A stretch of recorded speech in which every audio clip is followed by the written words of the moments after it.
سامعین، ابراہیم علیہ السلام اس گھر میں آپ بول رہے ہیں جہاں صرف بتوں کی پوجا نہیں، بت بنا کے بیچے بھی جاتے ہیں۔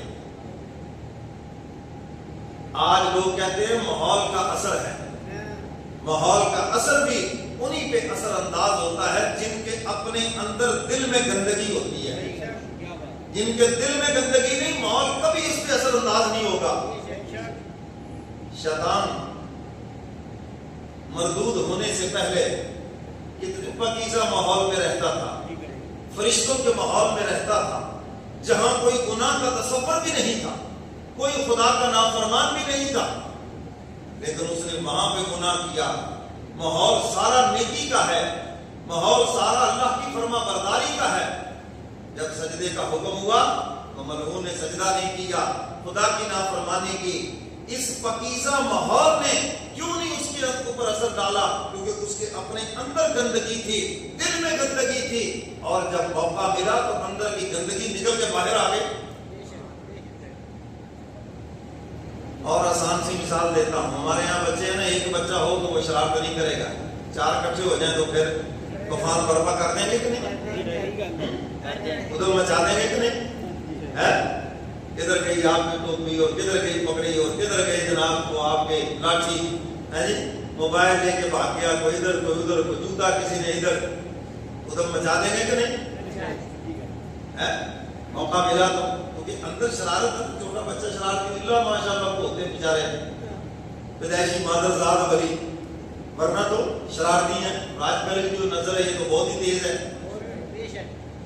تو جو شرارتی بچہ اکیلا بیٹھا ہے آرام سے، ایک دوسرا آ کے ساتھ لگا، کام شروع ہو گیا، کیونکہ اندر شرارت کی موقع نہیں مل رہا تھا، باہر سے سپورٹ ملی، 2 ہو گئے، 2 سے 4 ہوئے، طوفان برپا کر دیا۔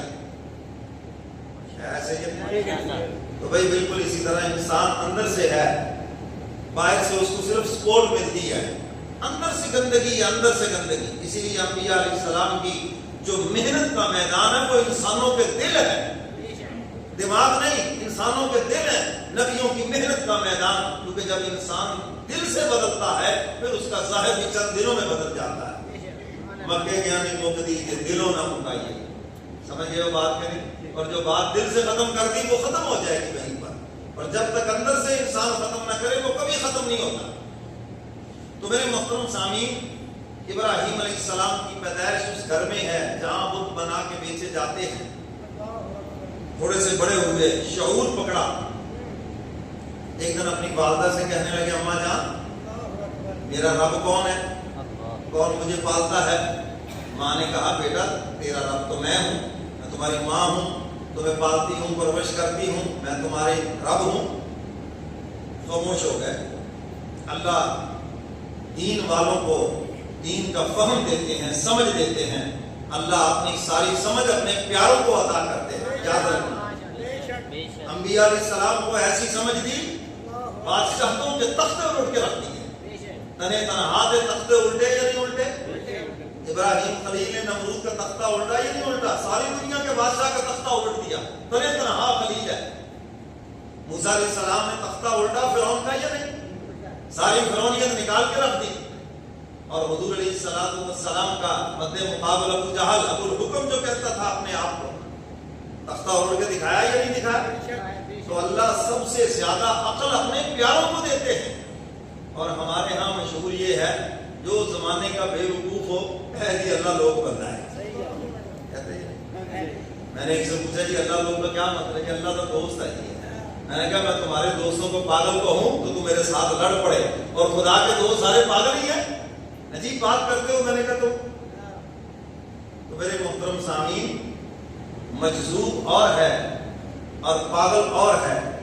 مجذوب جس کو اللہ اپنی محبت میں جذب کر لیں، اور جو پاگل بے وقوف ادھر فاضل العقل پھرتے ہیں، لوگ سمجھتے ہیں بس ہر پاگل جو ہے یہ نہیں، ہر پاگل مجذوب نہیں۔